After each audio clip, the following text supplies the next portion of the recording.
प्यारे विद्यार्थियों, आप सभी को मेरा नमस्कार। मैं डॉक्टर नेमीचंद कुमावत, सहायक आचार्य हिंदी विषय, राजकीय महाविद्यालय की आपकी इस बीए पार्ट सेकेंड विषय हिंदी साहित्य के प्रथम प्रश्न पत्र की आज की इस ऑनलाइन कक्षा में मैं आप सभी का हार्दिक अभिनंदन और स्वागत करता हूँ। प्यारे विद्यार्थियों, आज मैं आपके समक्ष लेकर के आया हूँ आपकी रीतिकालीन काव्य जो पाठ्य पुस्तक है उसमें दूसरे कवि के रूप में संकलित बिहारी कवि के दोहे आज मैं आपके समक्ष लेकर के आया हूँ। पिछली ऑनलाइन कक्षाओं में हमने आपके इस प्रथम प्रश्न पत्र में संकलित जो पाठ्यक्रम था वो लगभग काफ़ी कुछ हम पढ़ चुके थे। इस पाठ्य पुस्तक में संकलित प्रथम कवि केशवदास के पदों की व्याख्या और उनकी प्रमुख विषय वस्तु और केशवदास जी के ऊपर एक मॉडल आंसर भी हमने पढ़ा है। और आज हम दूसरे चैप्टर को ले रहे हैं, बिहारी को।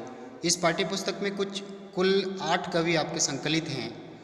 तो इस प्रथम प्रश्न पत्र में संकलित जैसे कि नायक नायिका भेद, रीतिकालीन काव्य का इतिहास, रीतिकाल का नामकरण, रीतिकाल की परिस्थितियाँ, रीतिकाल की प्रवृत्तियाँ, इन सब को हम पढ़ चुके थे। नायक नायिका भेद, इन पे भी हमने चर्चा कर ली है। रस संप्रदाय, अलंकार संप्रदाय, ये भी आपके पाठ्यक्रम में है। प्राय इन सब पर रीति का अर्थ और रीति के प्रमुख प्रकार, इन सब को हम पढ़ चुके हैं। आपका पाठ्यक्रम काफ़ी कुछ हम कवर कर चुके हैं। और अब ये दूसरे चैप्टर के बाद में 6 चैप्टर आपके शेष रहेंगे इस पाठ्यक्रम में, जो हम दिसंबर और जनवरी तक हम इनको पूर्ण कर लेंगे। आइए हम आज आरंभ करते हैं कवि बिहारी के जीवन परिचय से। कवि बिहारी के यहाँ पर बिहारी सतसई जो इन्होंने रचना लिखी है उसमें से कुल 45 दोहे यहाँ संकलित हैं, जिनको हम 3-4 ऑनलाइन कक्षाओं में पढ़ेंगे। तो आइए प्यारे विद्यार्थियों, हम शुरू करते हैं।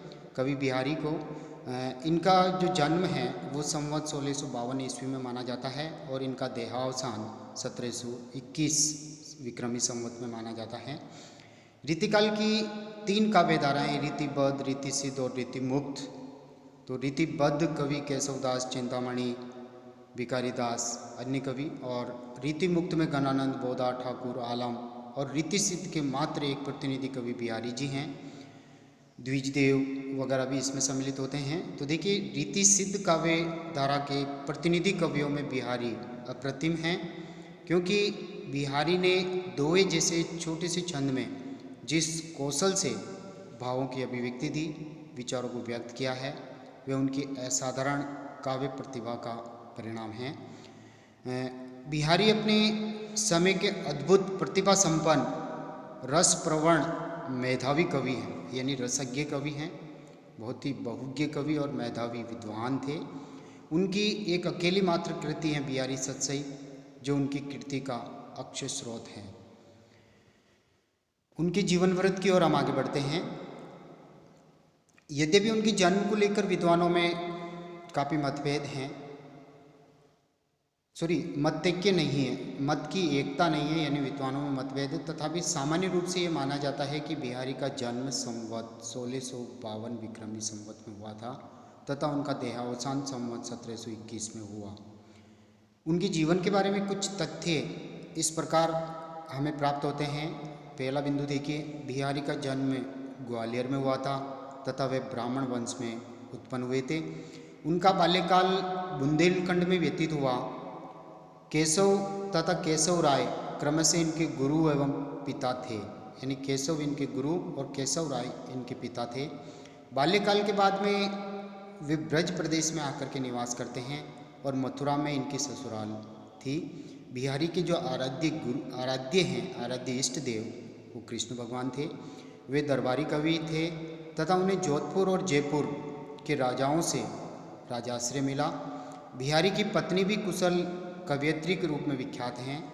बिहारी का बाल्यकाल बुंदेलखंड में बीता था और उनकी भेंट महात्मा नरहरिदास से हुई थी और बिहारी ने काव्य परंपरा का ज्ञान बुंदेलखंड में ही प्राप्त कर लिया था। बिहारी के विवाह के उपरांत वे मथुरा आकर के बस गए। यहीं वे ससुराल में स्थायी रूप से काफ़ी समय तक रहे। मुग़ल बादशाह शाहजहाँ के बुलावे पर वे आगरा भी गए थे। शाहजहाँ के पास कुछ दिन रहने से बिहारी का परिचय अनेक विख्यात राजाओं से हुआ और वहीं से बिहारी राजा जयसिंह के यहाँ पहुँचे थे। जयपुर नरेश महाराणा जयसिंह से मिलने पर बिहारी को जब ये पता चला कि महाराज का ये भी विवाह हुआ है और वे नवविवाहिता रानी के प्रेम पास में आबद्ध होकर के अपने दैनिक प्रजा संबंधी कार्य को भूल गए हैं, उनसे विरक्त हो गए हैं। तो इस दशा को देख करके, इस स्थिति का मूल्यांकन करते हुए बिहारी ने राजा जयसिंह को सचेत करते हुए, राजकार्य के प्रति उन्मुख करते हुए ये एक दोहा लिख करके भेजा था, जिस पर उनको सोने की असर भी प्राप्त हुई थी। देखिए, नहीं पराग नहीं मधुर मधु, नहीं विकास इही काल, अली कलिसो बंद्यो आगे कौन हवाल। तो यहाँ बिहारी ने अन्योक्ति के माध्यम से एक पुष्प की कली और एक भौरे को लेकर के ये बात कही है। पुष्प की कली को उन्होंने नवविवाहिता रानी का रूप दिया और भ्रमर भौरा जो है वो रूप दिया राजा जयसिंह को, कि जिस तरह से भ्रमर नहीं पराग नहीं मधुर मधु, अभी उस कली में पराग भी नहीं आया, नहीं मधुर शहद भी आया है, नहीं विकास यही काल, और वह कली अभी तरह से पूरी तरह से खिलकर पुष्प के रूप में भी परिवर्तित नहीं हुई है इस समय। अली कलिसो बंध्यो, अली यानी भ्रमर उस कली के चारों ओर ही मंडराता रहता है। आगे कौन अवाल, जब ये खिल करके पुष्प रूप में विकसित होगी तब जा कर के इस भ्रमर का क्या हाल होगा। ये अन्योक्ति रूप में राजा जयसिंह को जब ये दोहा भेजा गया तो वो राजकार्य के प्रति प्रवृत्त हो गए हैं और रानी के प्रेम पास से मुक्त होकर के प्रजा की सेवा में संलग्न हुए थे। कहा जाता है कि इस दोहे का महाराज पर जादू का सा प्रभाव पड़ा, वे अपने कर्तव्य के प्रति पुनः सचेत हो गए। महाराज की आज्ञा से ही बिहारी जी ने दोहों की रचना आरंभ की और सतसई उन्हीं के दोहों का एक संग्रहित ग्रंथ है। बिहारी सतसई के नाम से वो विख्यात हैं, जो उनकी कीर्ति का अक्षय स्रोत हैं। और इस सतसई में नीति से संबंधित दोहे, भक्ति से संबंधित दोहे और लोक मर्यादा से संबंधित दोहे हैं, श्रृंगार से संबंधित दोहे हैं। तो बिहारी कवि की एक ही कृति है, ये मात्र बिहारी सतसई के नाम से विख्यात हैं और इस पर संस्कृत एवं प्राकृत की सतसई परंपरा का भी काफ़ी गहरा प्रभाव दृष्टिगत होता है। गाथा सप्तशती से बिहारी सतसई अत्यधिक प्रभावित हुई हैं। बिहारी अत्यंत प्रतिभाशाली कवि थे। दरबारी कवि होने के कारण उन्हें तत्कालीन परिस्थितियों में श्रृंगारपूर्ण रचना भी करनी पड़ती थी। नीति और भक्ति भी उनके मन मस्तिष्क में छाई हुई थी। जब वो श्रृंगार का वर्णन करते करते रीतिकालीन कवि जब ऊब जाते थे तो वो भक्ति में लीन होते थे और भक्ति में यानी अपने इष्ट में आश्रय ढूंढते थे। भक्तिभाव संभवतः पत्नी की मृत्यु से जागा होगा, ऐसा कहा जाता है। और नारी सौंदर्य चित्रण में तो बिहारी अप्रतिम थे ही। नारी के अंग अंग की छवि उतारने में उनका एक छोटा सा छंद दोहा उनके हाथों में ही सफल हुआ। मादकता, कोमलता, सरसता में बिहारी के समकक्ष कोई दूसरे कवि ठहरते नहीं हैं। विरह के अतिशोक्तिपूर्ण वर्णनों में भी बिहारी की तुलना शायद ही कोई कवि कर पाएँ, यानी उनके समकक्ष नहीं उतरते हैं। अनुभवों के चित्रण में रस के प्रमुख चार अवयव हैं, स्थायी भाव, विभाव, अनुभव और संचारी भाव। तो अनुभव यानी हाव भाव, चेष्टाएँ, इनके विधान में, इनकी योजना में बिहारी की मान्यताएं सर्वमान्य रही हैं। एक मुक्तकार के रूप में बिहारी की प्रशंसा विभिन्न आलोचकों ने की है, क्योंकि बिहारी सतसई प्रबंध काव्य नहीं है, नहीं इसमें अध्याय हैं। इसमें प्रत्येक छंद यानी दोहा अपने आप में स्वतंत्र हैं, पूर्वापर संबंध इसमें नहीं है। तो आचार्य रामचंद्र शुक्ल ने एक मुक्तकार के रूप में यहाँ तक लिखा है कि मुक्तक कविता में जो गुण होने चाहिए वे बिहारी में अपने चरमोत्कर्ष पर पहुँचे हुए हैं, इसमें कोई संदेह नहीं। हमारे विचार से बिहारी की कविता में इन गुणों के साथ साथ कुछ दोष भी विद्यमान हैं, अतः उनका महत्व निर्धारित करने से पूर्व उनके दोनों पक्षों पर सम्यक रूप से विचार कर लेना चाहिए, चिंतन कर लेना चाहिए। हमारे विचार से किसी भी मुक्तक रचना का मूल्यांकन करते समय मुख्यतः इन 7 बातों पर ध्यान देना चाहिए। मुक्तक रचना की ये 7 विशेषताएं उभर करके सामने आती है। देखिए, पहली, कवि ने ऐसे विषयों, प्रसंगों एवं भावनाओं का चुनाव किया हो जो रस निष्पत्ति की क्षमता से युक्त हों। कवि की शैली में ऐसी सजीवता एवं मार्मिकता होनी चाहिए कि वे छोटी से छोटी बात को भी और अधिक मार्मिक बना सकें। मुक्तकार में कल्पना की समाहर शक्ति होनी चाहिए। भाषा शैली में समास या सामासिकता का गुण होना चाहिए। कवि को व्यंग्य प्रयोग में भी दक्षता प्राप्त होनी चाहिए और भाषा में कोमलता, सरलता और प्रवाह का गुण होना चाहिए। और अंतिम सातवीं विशेषता है शब्द योजना में नाद सौंदर्य भी हो तो और अच्छा रहेगा। बिहारी सतसई में उपर्युक्त विशेषताओं में से अनेक विशेषताएं मिलती है, यानी सारी की सारी विशेषताएं चिटपिट रूप में सभी मिल जाती हैं।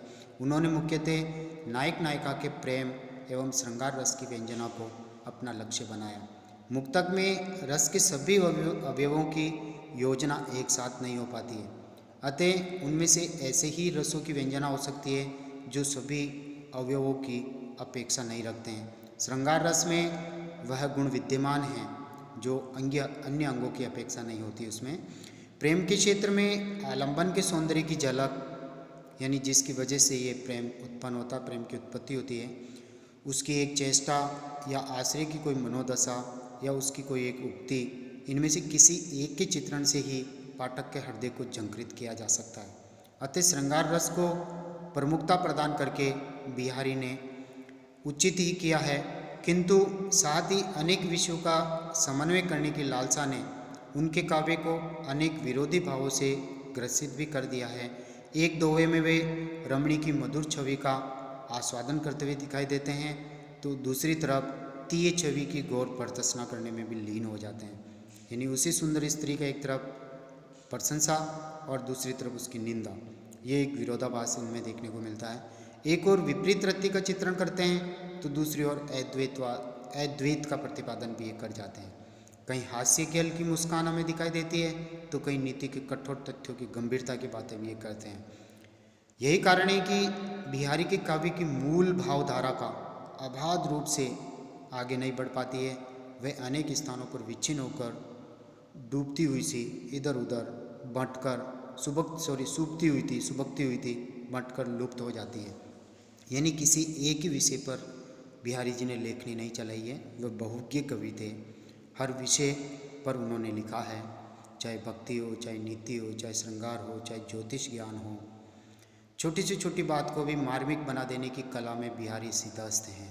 नायिका की साधारण सी चेष्टा को भी बिहारी ने अत्यंत चित्ताकर्षक रूप में प्रस्तुत किया है। जैसे ये देखिए, एक दोहा उदाहरण के रूप में यहाँ पर दिया गया है।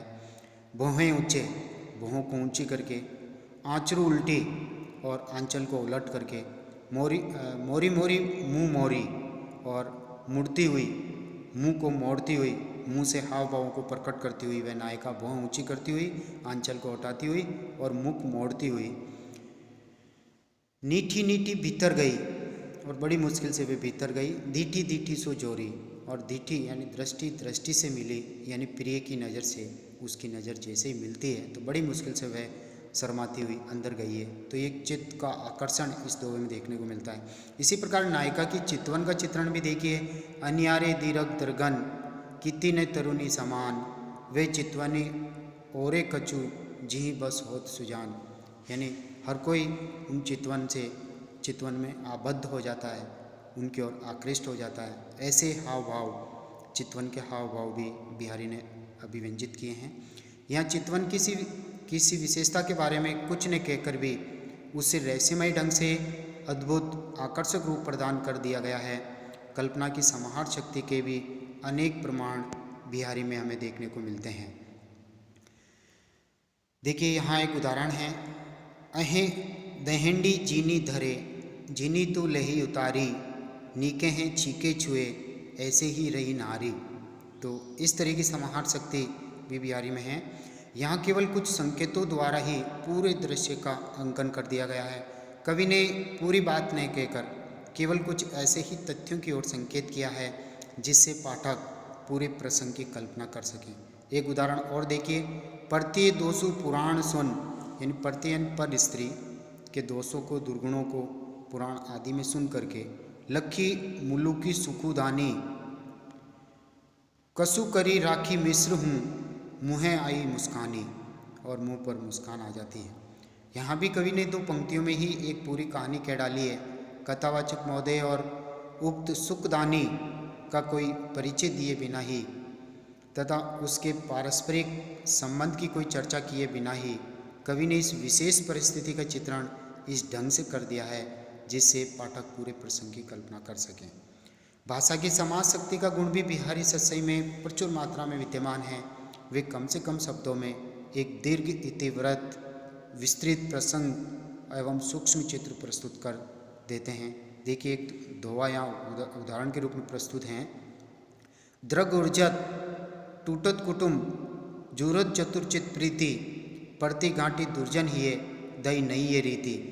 यानी दृग उर्जत नेत्र आपस में उलझते हैं, नायक और नायिकाओं के, नायक और नायिका के नेत्र जैसे उलझते हैं तो उनमें प्रेम बढ़ता है। टूटत कुटुंब और दूसरी तरफ उनके प्रेम व्यवहार को देख करके दोनों के परिवार आपस में टूटते हैं। जूरत चतुर्चित प्रीति और उन दोनों में घनिष्ठ प्रेम जितना अधिक बढ़ता जाएगा उतना ही उन दोनों के प्रेम कुटुंब यानी परिवार टूटते जाते हैं। पड़ती गांठी दुर्जन ही है और इनके प्रेम की घनिष्ठता को देख करके दुर्जनों के हृदयों में भी गांठ सूल उठने लगते हैं। दई नई ये रीति, ये विधाता ने प्रेम की ये नई रीति प्रदान की हैं। व्यंजना का विभव भी बिहारी सतसई में अनेक स्थलों पर दृष्टिगोचर होता है। उनकी व्यंग्योक्तियों में प्रभावित करने की असाधारण शक्ति विद्यमान है। जयसिंह जैसे सूरवीर शासक के हृदय को भी उन्होंने अपने व्यंग्य के अग्रांकित तीरों से भेदने में सफलता प्राप्त की है।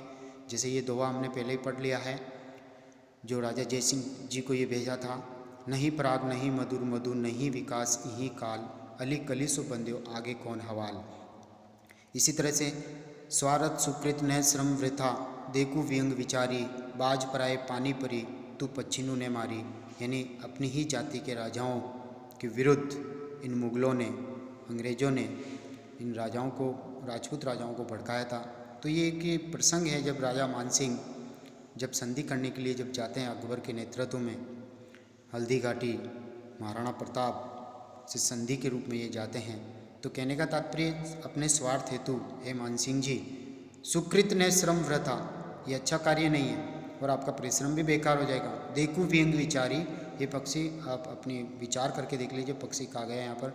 बाज पराए पानी परी, बाज पराए पानी परी तू पच्छिनु ने मारी, अर्थात अपनी जाति के राजाओं से दुर्व्यवहार मत करो, शत्रुता मत करो, उन्हें मत मारो, क्योंकि उन्हें मार दोगे तो ये जो श्रेय जाने वाला है बाज को मिल जाएगा और आपके हाथ कुछ नहीं लगेगा, यानी अकबर को मिल जाएगा। भाषा में कोमलता, सरलता और नाद सौंदर्य का गुण भी बिहारी सतसई के कतिपय दोहों में परिलक्षित होता है। जैसे यहाँ ये दोहा है, तंत्री नाद कवित्र सरस राग रति रंग अन बूढ़े बूढ़े तरे जे बूढ़े सब अंग। प्यारे विद्यार्थियों, यहाँ से हम अगली ऑनलाइन कक्षा में पढ़ेंगे। तब तक लेकर आपको धन्यवाद। जय हिंद, जय भारत, थैंक यू।